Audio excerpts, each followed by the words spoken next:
तो चलिए पाई लॉन्चपैड को समझते हैं। इसका पहला वर्जन अब टेस्टनेट पर लाइव है। ये प्लेटफॉर्म ना वेब3 की टिपिकल टोकन लॉन्च से काफी अलग है। इसमें कुछ नए कॉन्सेप्ट्स हैं। इसे पाई ब्राउज़र पर जाकर कोई भी ट्राई कर सकता है। मेन नेट से पहले इसे समझना ज़रूरी है।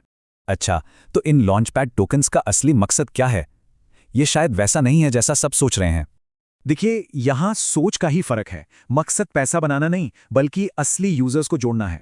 प्रोजेक्ट्स अपनी टोकन्स का इस्तेमाल ऐप के अंदर इन जरूरी कामों के लिए करते हैं। और सारा पाई प्रोजेक्ट को नहीं, सीधा लिक्विडिटी पूल में जाता है। इससे लिक्विडिटी बनी रहती है। इस यूनिक मॉडल से प्रोजेक्ट्स और पायनियर्स दोनों का फायदा है। एक विन विन सिचुएशन है।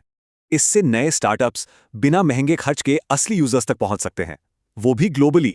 यानी वेब2 की तरह सिर्फ यूजर नहीं, बल्कि शुरू से ही प्रोजेक्ट में एक तरह के हिस्सेदार बन जाते हैं। और ये लूप देखिए, इससे पायनियर्स और प्रोजेक्ट्स के बीच एक मजबूत फीडबैक सिस्टम बनता है। तो ये सब मिलकर कैसे एक मजबूत पाई इकोसिस्टम बनाता है, चलिए देखते हैं। यहाँ एक बहुत जरूरी नियम है, प्रोडक्ट फर्स्ट। मतलब टोकन लॉन्च से पहले प्रोडक्ट रेडी होना चाहिए।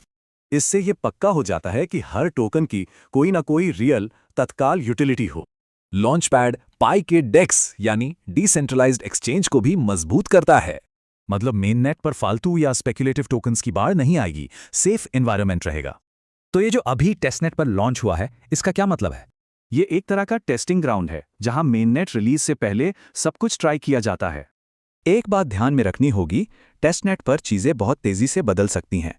ये सारे बदलाव डेटा और फीडबैक इकट्ठा करने के लिए हैं, ताकि मेन नेट के लिए बेस्ट वर्जन बने।